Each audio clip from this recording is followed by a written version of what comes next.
Hello, in this module, we're going to talk about autonomic effects on target organs, the module 3 of chapter 15. The expected learning outcomes are name the neurotransmitters employed at different synapses of the ANS, name the receptors for these neurotransmitters, and explain how they relate to autonomic effects, explain how the ANS controls many target organs through dual innervation, explain how control is exerted in the absence of dual innervation. There are two fundamental reasons for neurotransmitters to work with their receptors. First, sympathetic and parasympathetic fibers secrete different neurotransmitters. Those neurotransmitters include norepinephrine and acetylcholine.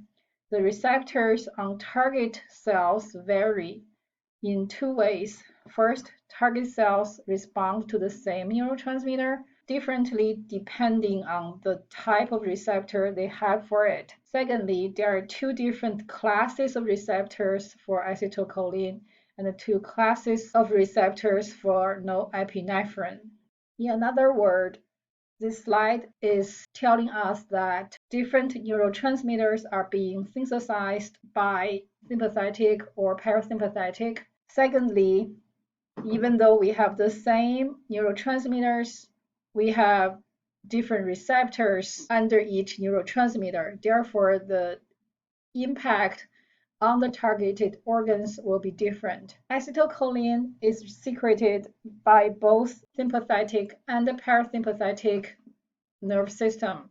In the sympathetic nerve system, acetylcholine is being secreted by preganglionic neurons.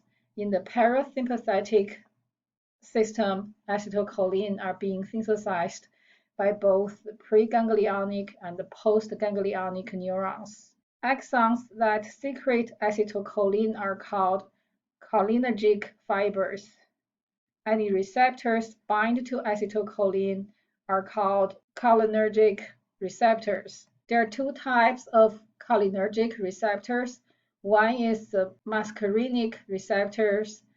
The other type is called nicotinic receptors. Muscarinic receptors are located on cardiac muscles, smooth muscle, and gland cells. The impact of binding of acetylcholine and the receptor can be excitatory or inhibitory due to the subclasses of muscarinic receptors.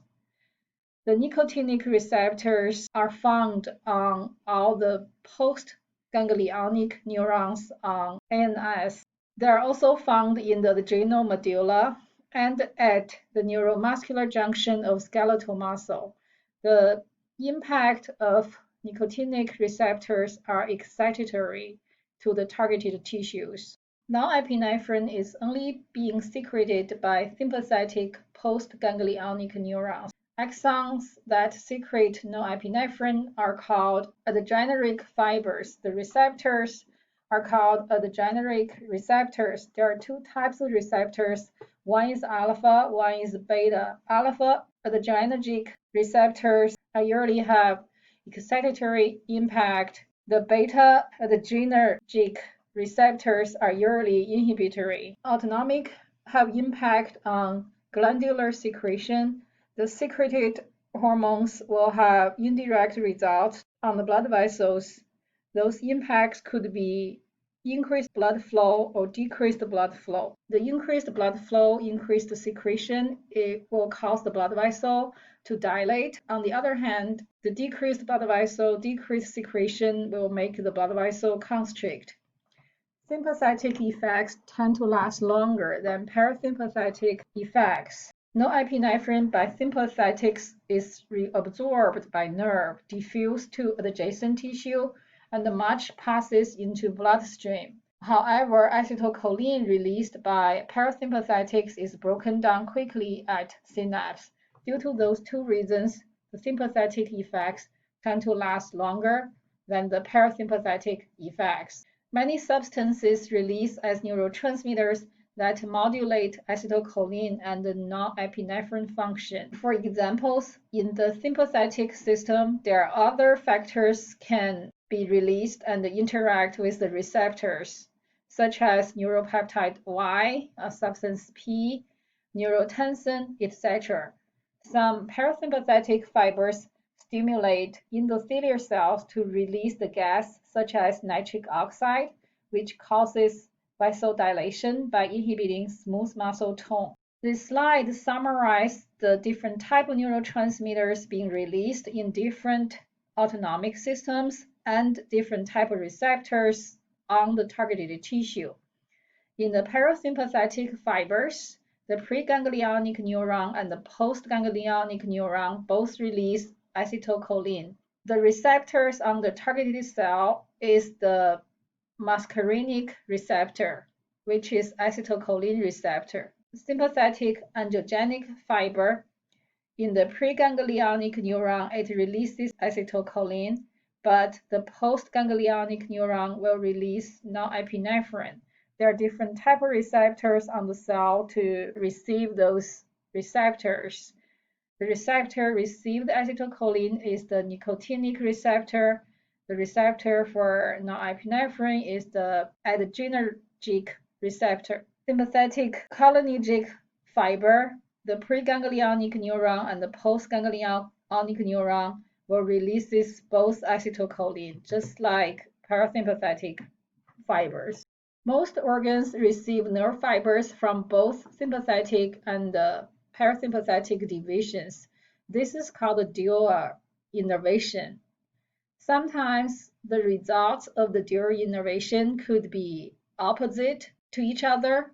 Sometimes they are add-on to each other, which is a cooperative effects. Therefore, when the impacts from these two systems are opposite, it is called antagonistic effect. When the two divisions act on different effectors to produce a unified overall effect, it is called cooperative effect. Both divisions don't normally innervate an organ equally. Sometimes parasympathetic exerts more influence on, for example, digestive organs, while on ventricular muscle of the heart, the sympathetic division will have greater impact. Antagonistic effects, as we mentioned in the previous slide, is the two systems function oppositely to each other. For example, the sympathetic system will increase the heart rate. The parasympathetic system will decrease the heart rate. Another example is that sympathetic system will dilate the pupil. The parasympathetic system will constrict pupil. The two systems can also work together to produce a unified effect that is called cooperative effect. The parasympathetic system can increase the salivary serous cell secretion, while the sympathetic subdivision can increase the salivary mucus cell secretion. Both of them will increase the saliva in the mouth.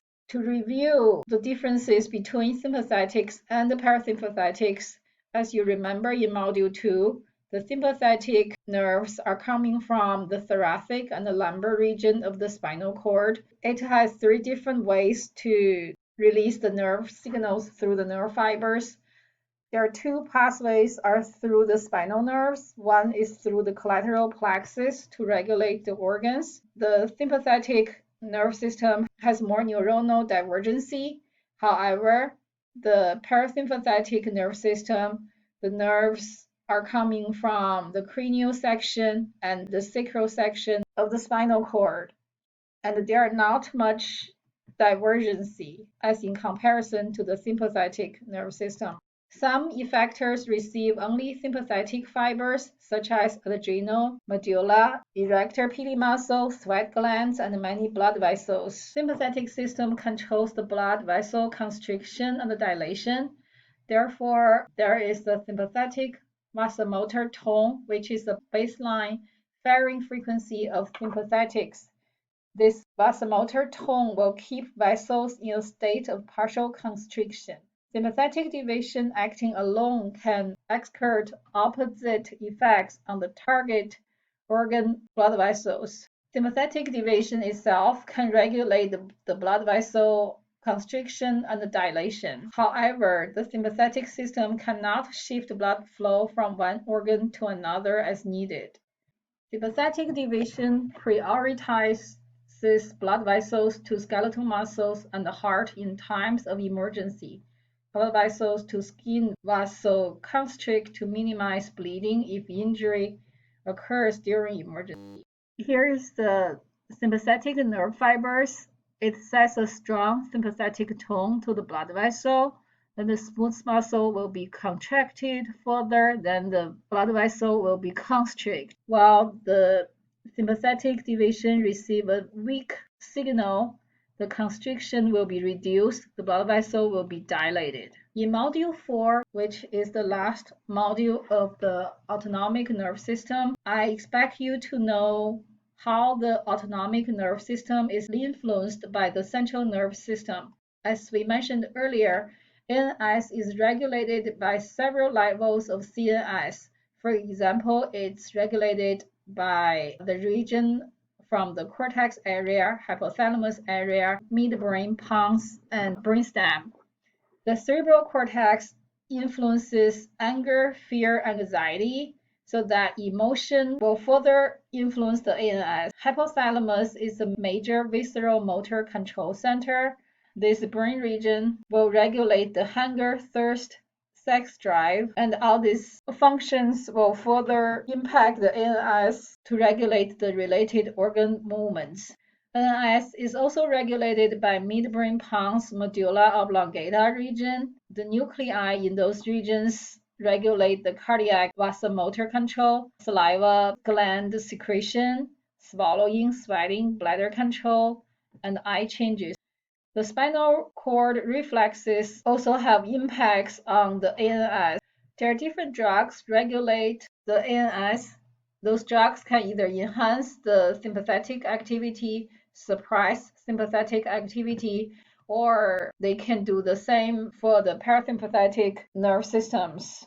Many drugs acting on sympathetic and parasympathetic systems by directly interact the reaction of the neurotransmitter in the central nervous system, or the drugs can block the release of neurotransmitter. Some drugs can compete with the neurotransmitter to bind to the receptors. There are multiple mechanisms for those drugs to interfere with the NS. In summary, in this module, we have talked about the different type of neurotransmitters released by sympathetic and parasympathetic systems. We also talk about the connection between central nervous system and the autonomic nervous system.